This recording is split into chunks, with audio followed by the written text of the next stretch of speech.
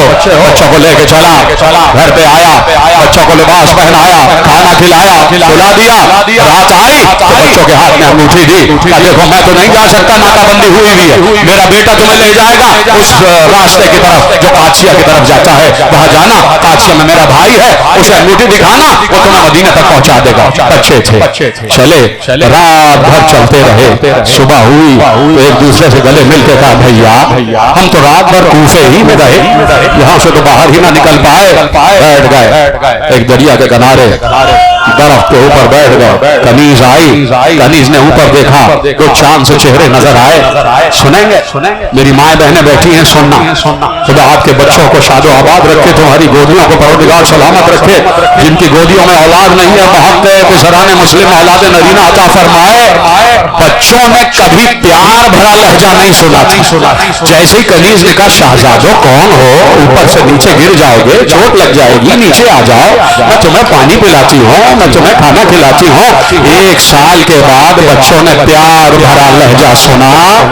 آ گئے، بچوں کو لے کے اپنے گھر گئی. اپنی مالکہ سے کہا یہ 2 بچے ہیں اور یہ کسی سادات کے گھرانے کے لگتے ہیں.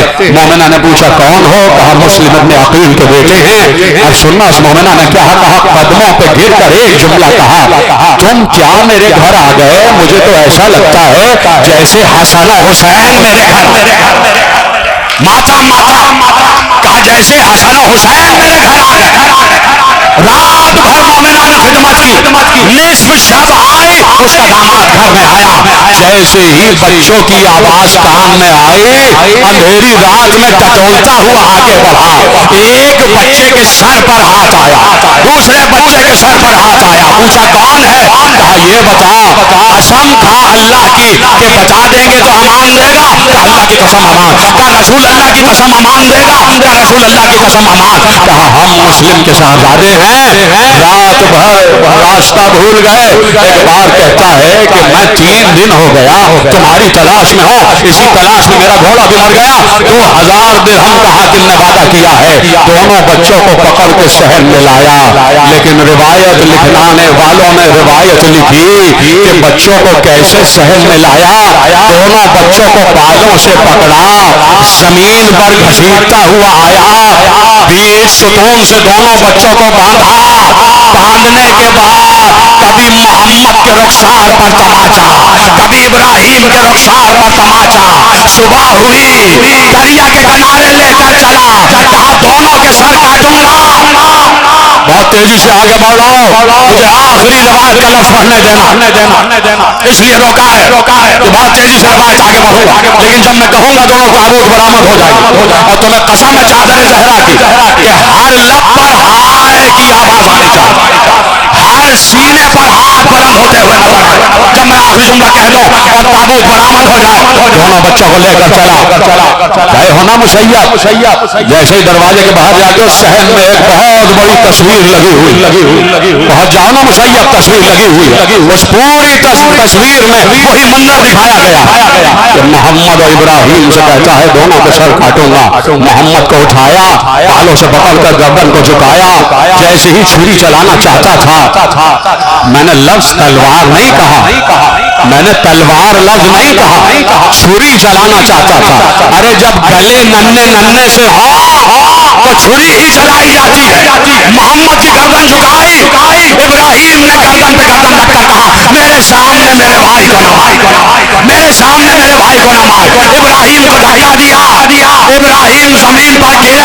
محمد کے گلے کو جھکایا، بھائی کو دکھا دیے، بھائی کا گلا کاٹا، گردن کو وہی رکھا، کان کو اٹھایا، دریا میں پھینکا، پلٹا. اب جو پلٹ کر آیا تو سنو گے ابراہیم نے کیا کہا، گلا کاٹ لینا، اجازت دے دے کہ اپنے بھائی کے خون میں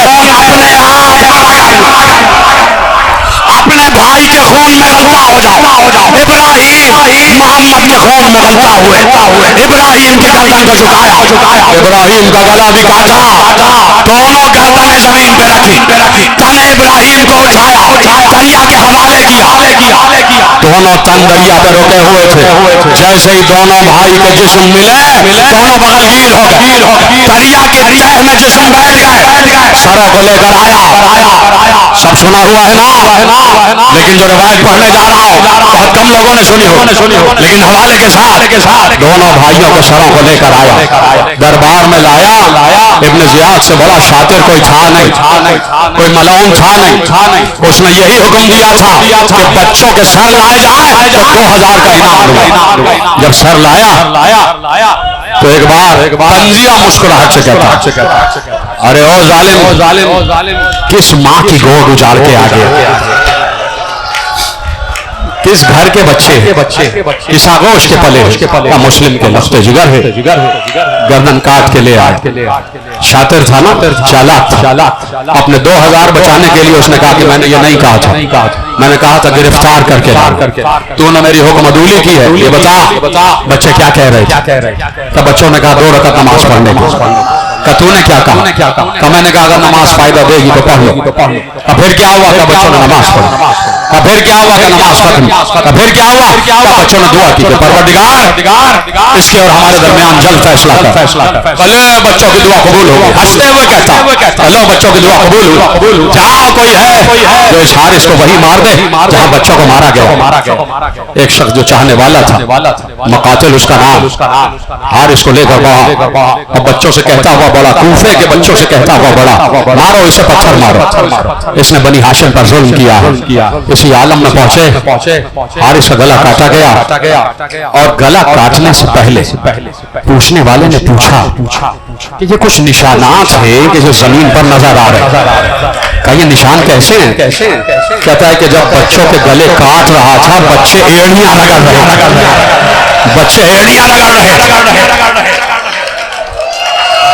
میں نے اپنے گھر میں روایت پڑھی تھی اور وہیں سے آگے بڑھوں، ادھر دربار میں ابن زیاد نے کہا کوئی ہے جو ان بچوں کے سروں کو دھلا کے لے آئے، ایک چاہنے والا اٹھا، ابن زیاد نے کہا مجھے پتا ہے کہ تیرے اندر محبت علی ہے، تبھی تو اٹھا، جا لے جا۔